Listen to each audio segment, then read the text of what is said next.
Think about the person that serves you at a diner, the person that drives your car at the car wash, or the person that bags your groceries at a grocery store. All three of these people are a part of the hard-working minimum wage workers in America. And while many see these people as uneducated or maybe sometimes even rude, all of these people have stories and families.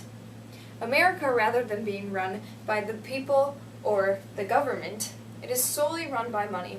How much do you make? What are your benefits? Are all golden questions that competitive American workers ask each other, making sure they're on the right track to the next iPhone, the next TV, and the next new car. Upper, middle, and lower class are labels that are put on people to determine who they are and who they should be allowed to become.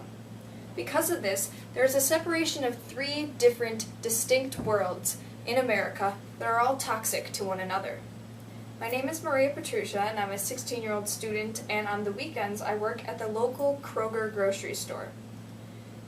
During my first 6 months working there, 2 people's houses were foreclosed.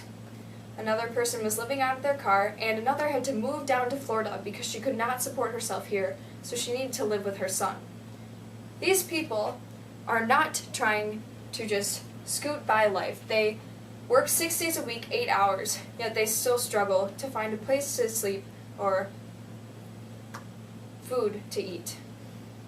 Many will argue that you need to make your own money and support yourself, which I agree with. But these Kroger workers are doing just that. They work 8 hours, but they still struggle so much. Why is that fair in our society? Also, why are these workers treated so poorly?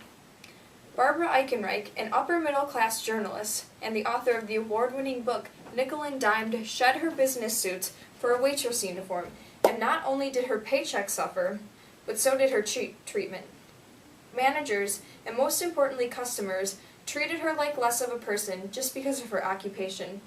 She was the same person with the same body and the same brain, but they acted as if she was something else. The job that Eichenreich worked determined how others would treat her, and whether they decided to respect her or not. Whether one wants to admit it or not, these minimum wage workers do so much for so little. They are the backbone to America's economy. These are the unsung heroes that really do the work that no one else wants to do. Clean the bathrooms, restock the shelves at 2 a.m., wash your car again. It's hard for them to get by, even though they do very demanding work. In America's lower class, working is not an option. You need to be there every single day. If they decided not to come to work one day, America would be a mess. The government is also not helping the situation.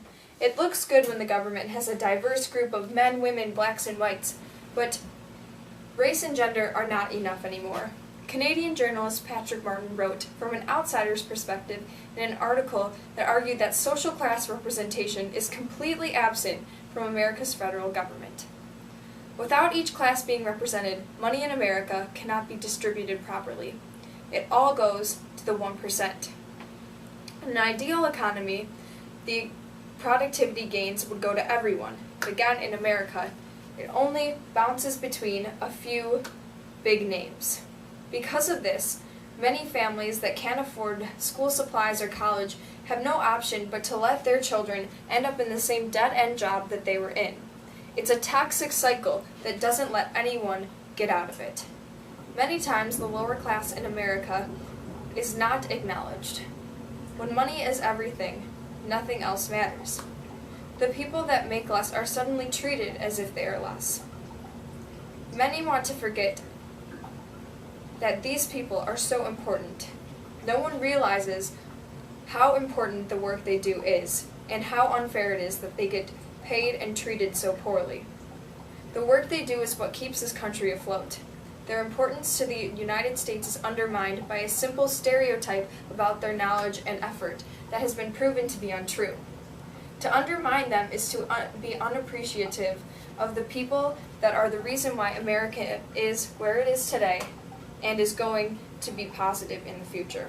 Thank you.